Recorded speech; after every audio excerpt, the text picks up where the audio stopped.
తెలంగాణ ప్రభుత్వం రాష్ట్రంలో 1వ తరగతి నుంచే కృత్రిమ మేధ అంటే ఏఐపై విద్యార్థులకు అవగాహన కల్పించాలని ప్రభుత్వం నిర్ణయించింది. ఇప్పుడు ఏఐ మంచిగానే ఉంది, బాగానే ఉంది. అంటే ఇప్పుడు ప్రైమరీ స్కూల్ వరకేమో ఈ మ్యాథ్స్లో 2-3 పేజీల వరకు, హై స్కూల్లోనేమో 4-5 పేజీల వరకు ఒక పాఠ్యాంశంగా చేర్చాలని చెప్పేసి ప్రభుత్వం నిర్ణయం తీసుకున్నది.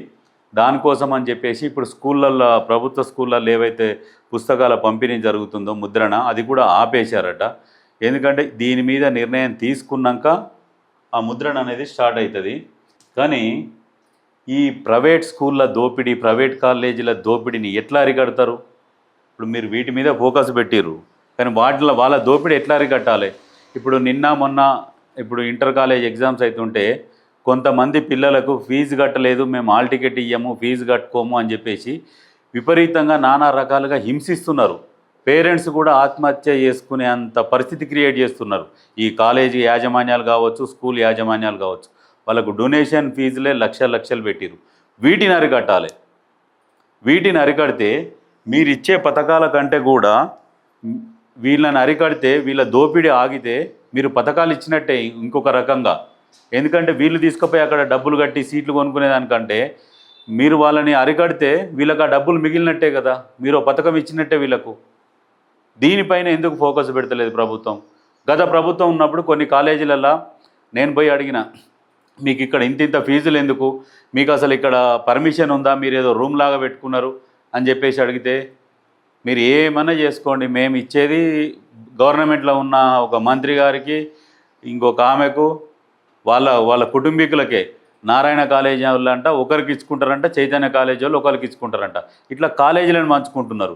ఫీజు తక్కువ చేయంటే మేము తక్కువ చేయం, మేము వాళ్ళకే పైసలు కడుతున్నాం, మేము బాగా వంచిస్తున్నాం వాళ్ళకు, మరి మీకు తక్కువ చేస్తే మేము ఎట్లా ఇవ్వాలి వాళ్ళకి అని చెప్పేసి వాళ్ళే ఉల్టా పేరెంట్స్ని క్వశ్చన్ చేస్తున్నారు వాళ్ళు. ఇట్లాంటి పరిస్థితి ఉన్నది. ప్రభుత్వమే సహకరిస్తుంది. గత ప్రభుత్వం అయితే మొత్తం ఇట్లాంటి దోపిడీకి అయితే విపరీతంగా సహకరించింది. ఎవరైనా పోయి చెప్తే కూడా మనం ఏం చేయలేం.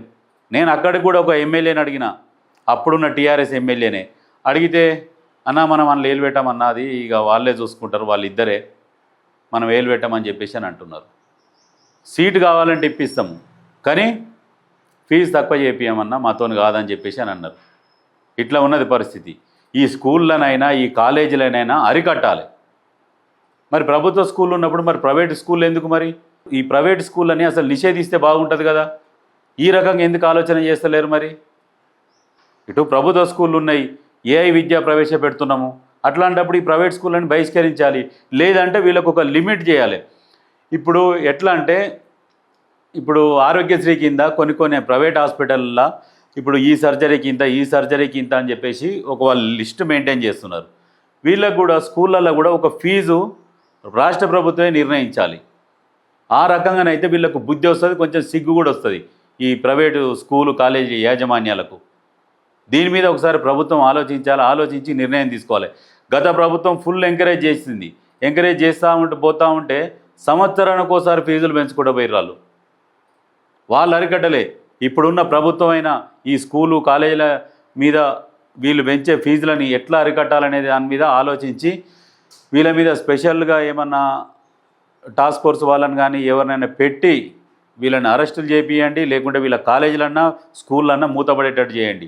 ఎందుకంటే విపరీతమైన దోపిడీ. మొన్న పేరెంట్స్ కూడా ఒక దగ్గర సూసైడ్ అటెంప్ట్ చేసుకున్నారు. ఎందుకంటే వీళ్ళ ఫీజులు కట్టలేక, వీళ్ళ బెదిరింపులు, మేము హాల్ టికెట్ ఇయ్యము, సంవత్సరము చదువు పోతుంది, మన లైఫ్ ఆగమవుతుంది కదా. అది కూడా ఆలోచించండి ఒకసారి. ఈ స్కూళ్ళు కాలేజీలని ఫస్ట్ వీళ్ళని ఒక కట్టడికి తీసుకురావాలి. మీకు 1వ తరగతి నుంచి 10వ తరగతి వరకు అంటే ఒక్కొక్క క్లాస్కు ఇంతనే ఫీజు ఉండాలి అని చెప్పేసి ఒక బోర్డు ఏర్పాటు చేసుకోమని చెప్పాలి. వాళ్ళ ప్రభుత్వానికి ఏమైనా లాభమా?